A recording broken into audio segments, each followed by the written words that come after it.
La actividad de aula de hoy consiste en hacer un estudio experimental del movimiento uniformemente acelerado. Vamos a estudiar un móvil que se debe mover con esta condición. Entonces vamos a tratar de mostrar que nuestro móvil obedece la definición de movimiento uniformemente acelerado. Es decir, vamos a mostrar un móvil que experimenta cambios de velocidad iguales en tiempos iguales.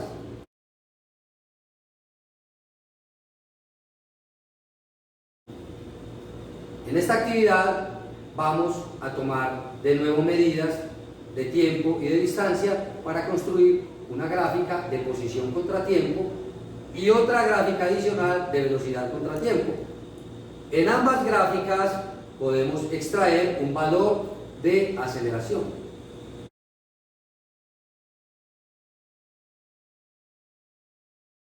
Vamos a tomar medidas de distancia y de tiempo en un plano inclinado donde en principio se presenta aceleración constante. Entonces vamos a llenar la tabla 1 con las medidas de distancia y tiempo y posteriormente con esos mismos datos vamos a construir la tabla 2, que es velocidad contra tiempo. En cada segmento o en cada tramo se va a calcular la velocidad media y luego haremos una gráfica de velocidades medias contra tiempo. El objetivo final es, a partir de esta gráfica de posición contra tiempo, obtener un valor de aceleración y a partir de la gráfica de velocidad contra tiempo obtener un valor distinto de la aceleración que estamos midiendo.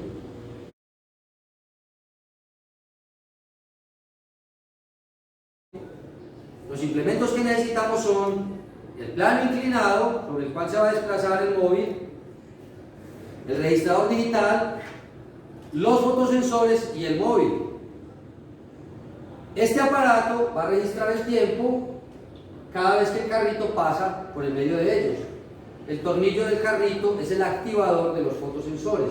Entonces podemos ver un ejemplo aquí cómo se toma el tiempo dejando que el carrito pase por el medio de ellos y este aparato nos ha medido 200 milisegundos.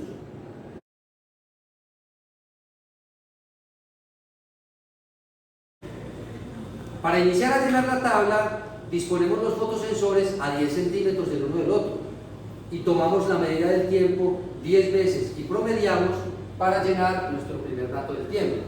¿Listos? Ahí vamos.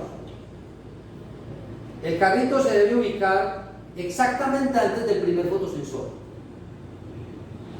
198, 205, 202, 199.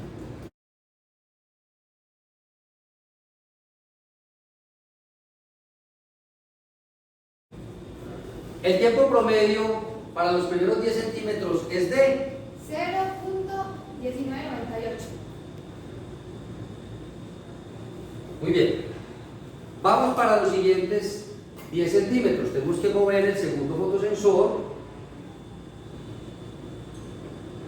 Ahí está sentado. 20 centímetros. 308, 307, 301. El tiempo correspondiente a 20 centímetros es de 0.3077. 0.377. Muy bien. 30 centímetros. 395, 394, 392. El tiempo correspondiente a 30 centímetros es de 0.3925. 40 centímetros. 0.4567. Vamos para 50.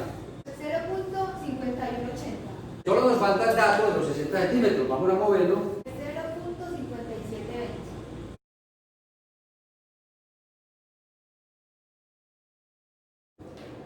Una vez se ha llenado la tabla de posición contra tiempo, pasamos a llenar la siguiente tabla, que es la de velocidades medias contra tiempo. Los tiempos se replican en la primera tabla.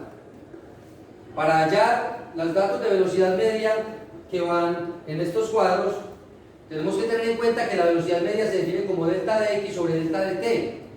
Y en nuestro experimento, el delta de x es repetido, es regular. El delta de x en todos los tramos mide 10 centímetros. Por eso, para calcular nuestra primera velocidad media, el cálculo se hace con 10 centímetros sobre el delta de t que le corresponde. Y para calcular la segunda velocidad media, el delta de x son los mismos 10 centímetros. Y el delta de t hay que calcularlo restando este tiempo del anterior.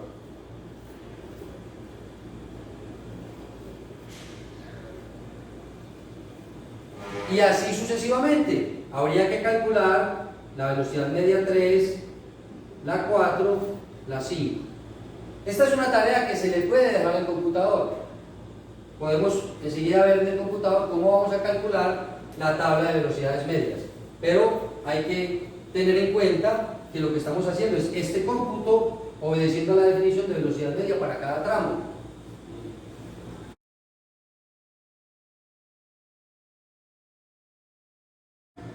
Para terminar nuestra actividad, tenemos que hacer las gráficas, para lo cual vamos a usar Excel.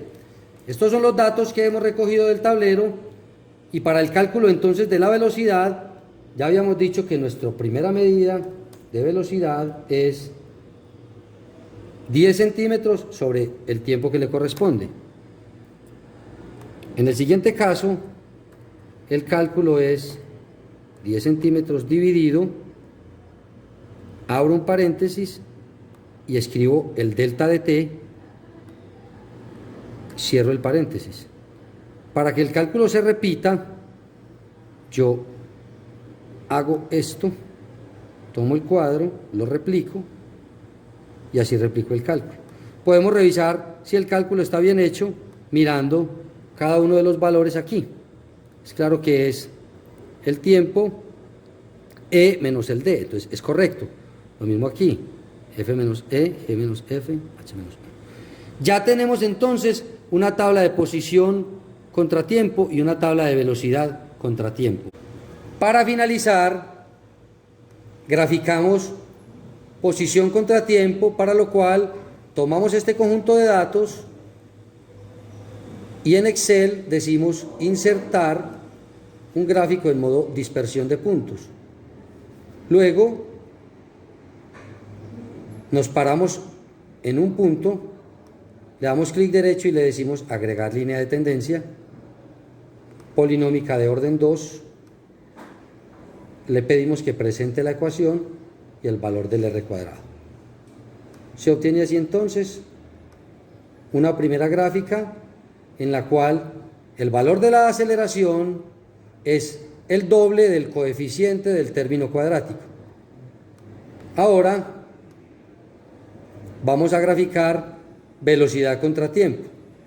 Esta debe comportarse linealmente y no cuadráticamente como la anterior. En este caso le decimos lo mismo, insertar el gráfico en modo dispersión, pero en este caso debemos agregar la línea de tendencia no polinómica sino lineal.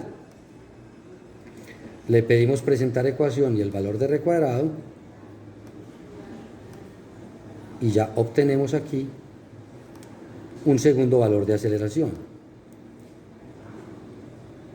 Entonces, como todos conocemos, la aceleración es el doble de este valor. O sea que la aceleración que nos arroja la primera será este valor, 162.1 por 2.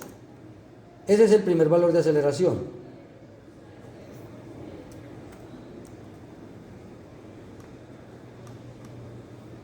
Vamos a ponerlo para que se pueda ver. Listo. Ahí entonces tenemos el primer valor. Y el segundo valor de aceleración lo podemos leer directamente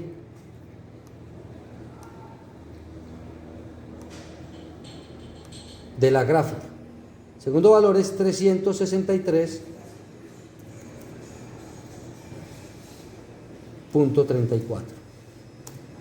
Estos son los valores de aceleración en centímetros sobre segundo cuadrado que arroja la tabla.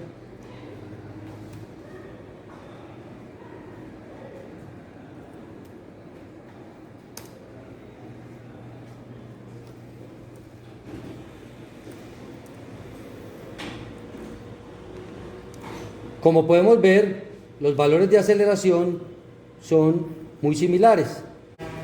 Una vez terminadas las dos gráficas, debemos aclarar que en la primera se trata de una parábola porque la posición en el movimiento uniformemente acelerado es una función cuadrática, en tanto que la velocidad en este mismo tipo de movimientos es una función lineal. Esa es la razón de que se hagan, en el primer caso, una aproximación, un ajuste polinómico, y en el segundo caso, un ajuste lineal. En el primer caso, podemos afirmar que el dato de aceleración es más preciso cuando proviene de la primera gráfica que de la segunda, por una razón sencilla, y es que el valor del chi cuadrado o r cuadrado es un valor que nos dice, en la medida en que se acerca a 1, es porque los datos se ajustan mejor a la ecuación. Entonces, en el caso de la velocidad, el r cuadrado nos da 0.9878, mientras que en el caso de la posición nos da 0.9999. Entonces, ¿qué significa esto? Que la aceleración que proviene de esta gráfica es un poco más exacta o más precisa que la que proviene de la segunda gráfica de velocidad.